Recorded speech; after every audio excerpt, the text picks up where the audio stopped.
आज हूँ आम देशर 76तम स्वाधीनता दिवस 77 जातीय दिवस 75 वर्ष पर गला रातिर 75 पर्यटन 75 वर्ष चली 75 वर्ष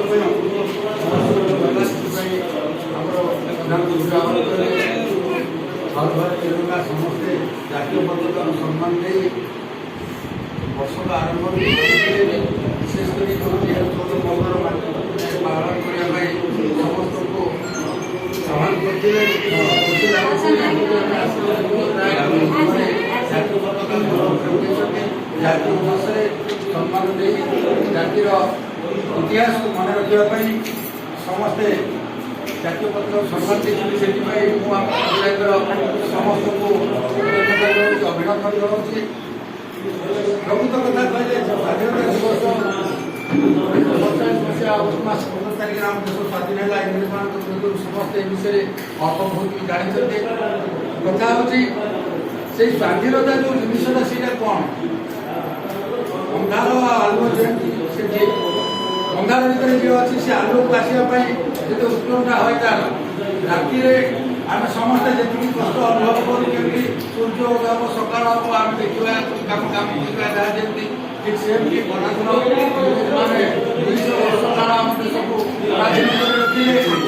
निर्देशना करें हूँ आम विगत दिन कथा से स्वाधीनता आने अनेक महापुरुष मैंने देश घास देते इंग्रेज मैंने गुड़ी कर मारी जेल के कौन तार भर ये खाली पुरुष मैंने थे से कथा भी नुह माँ मैंने आज इतिहास रही माँ मैंने भी जे पर्यटन जातिर पिता माँ मैंने जो राति 12 स्वाधीन भाव में चलप्रचल हो पारे से दिन ही आम देश स्वाधीन है अनुभव करवा तो राति 12टा पर्यटन जब समस्त माँ मैंने मुक्त आकाश तले चलप्रचल हो पारि ना तथापि आम से भाव में केत पाखापाखि हो गले आज माँ मैंने ना खाली रोषे करूना माँ मैंने भी समस्ते आपण मैंने सी लोक संग्रह हो निजर घर कम संसार छाड़ी किसी समय देते अनेक माँ मैंने थे रमादेवी थे झांसी लक्ष्मीबाई थे एमाने देश स्वाधीन समस्त समय देते तेणु मोर कहबार कथा हूँ आज माने खुशी लगला सब बेसी आज माँ मैंने स्वाधीनतार अर्थ बुझी हो बरम 76 वर्ष तले स्वाधीनता समस्ते आसी पहुँची से सब खुशी कथा आज देखो द्रौपदी मुर्मू महामहिमा भारत राष्ट्रपति ये ओडार मैंने आदिवासी झील तो कथा चिंता करेंगे सी आपण आगुआ भी नी आम संप्रदाय हूँ किए पिला पाठ पढ़ा गला रहा कौन कला सब सुविधा था तो आदिवासी संप्रदाय से नाला फिर भी से गाँव में प्रथम पाठ पढ़ी से प्रथम हस्टेल चिंता करके संग्राम कर सर्वोच्च स्थान में पहुँच तेणु मोर कहवा कथा जो माँ मैंने अच्छा विशेषकर आम जो उपहार भरी मैंने अच्छा जी कहे समस्त माँ मैंने कहे विशेषकर मिशन शक्तिर समस्ते आम जमी सदा को बाहर गोटे कम करने कम करूँ आगामी दिन में देखिए माने देश आगे आगे पराधीन शब्द किसी भी नथिबो एबे गोटे हाँ से निजे आसुची घरे मोर गोटे मीटिंग अच्छी जाऊँ से गोष्ठी मीटिंग हो कि मिशन शक्तिर कौट मीटिंग हो कि कौटी मैंने ब्लॉक को जातु कि आउ जो जातु गाँव में भी मीटिंग हो प्रत्येक मासर जो मासिकिया मीटिंग कर समस्त आज आम मीटिंग अच्छे रोषे बेला करदे बस कौन आलोचना हम से टका आम कौन दबा ये सुंदरपणा देला किए कौन देला ये सब मिशन शक्तिर जो लक्ष लक्ष टका आसूची गोष्ठी मान आम गोटे कौन तैयारी करवा आम गोटे कौन कर स्वावलम्बी हवा पैसा रोजगार करवा आम समय 2 घंटा हो 4 घंटा हो आम दबा गोटे कौन आम कौन कहले आम समय कम लगे ତା ସହିତ ଆମେ ଆମର କ'ଣ ପାଇବା କହିଲେ ପାରିଶ୍ରମିକ ପାଇବା ଆମେ ବି ତାକୁ ନେଇ ଆମ ଘରେ ଲଗେଇବା କିନ୍ତୁ ସେ ଜାଗାରେ ବି ମାଆ ମାନେ ବି ଗାଇନାହାନ୍ତି। ସମସ୍ତଙ୍କୁ ବିଶେଷ କରି ଅନୁରୋଧ କରି କହୁଛି ଦେଖନ୍ତୁ ବହୁତ ପ୍ରୋଜେକ୍ଟ ଅଛି ମିଶନ ଶକ୍ତିରେ ଅଛନ୍ତି ଯେ ବୁଢ଼ୀ ମାନେ ପଞ୍ଚାୟତର ବ୍ଲକରେ ବି ଅଛନ୍ତି ତେଣୁ ଯଦି ଆଣିକି ଲୋନ୍ଟି ଆଣନ୍ତି ତାହେଲେ ଲୋନ୍ଟି ଆଣି ଆମେ ତାକୁ ଯଦି କାହା ଆମ ଭିତରେ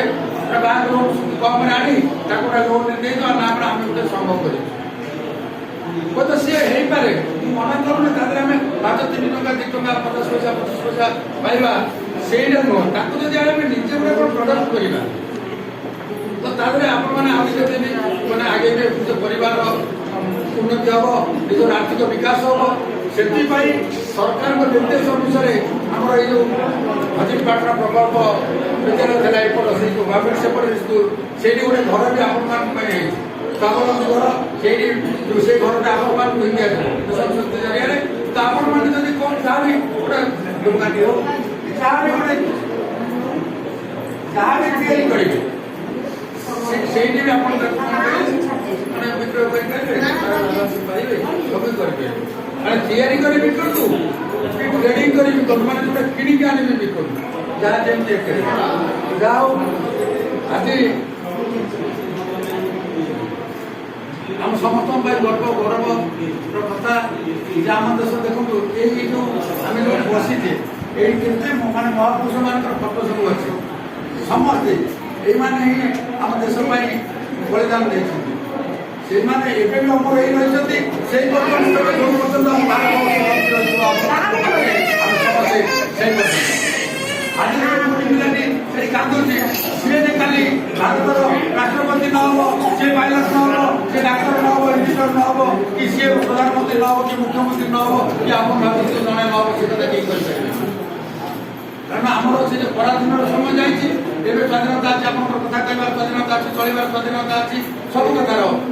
ସେଇ ଯେଉଁ ସ୍ୱାଧୀନତାକୁ ଆମେ ମନେ ରଖିବା ପାଇଁ ଆମର এই ସ୍ୱାଧୀନତା ଦିବସ ପ୍ରତ୍ୟେକ ବର୍ଷ ଅଗଷ୍ଟ ମାସ 15 ତାରିଖରେ ପାଳନ କରାଯାଏ ଏ ବର୍ଷ ବି ପାଳନ କରାଯାଇଛି ସବୁଠାରୁ ବଡ଼ କଥା ହେଉଛି ଯେ 75 ବର୍ଷରୁ ଆଜିର ଦିନ ପର୍ଯ୍ୟନ୍ତ ଗୋଟିଏ ବର୍ଷ କାଳ ଯେଉଁ ଆମର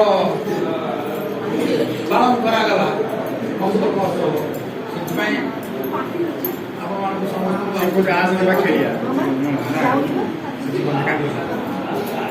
ଯାହା ମୁଁ ଭାବୁଛି ଆପଣମାନେ ଆଉ କିଛି ସମୟ ଦେଇ ନିଜର ଉନ୍ନତି କରିବା ସଙ୍ଗେ ସଙ୍ଗେ ମାନେ ଘରର ଗାଁର ପଞ୍ଚାୟତର ଆମ ବ୍ଲକର ଆମ ଅଞ୍ଚଳର ଉନ୍ନତି କରିବାରେ ମା ମାନେ ସମସ୍ତେ ମୁଖ୍ୟ ଭୂମିକା ନିଅନ୍ତୁ ସମସ୍ତଙ୍କୁ ଆଉ ଥରେ ନମସ୍କାର।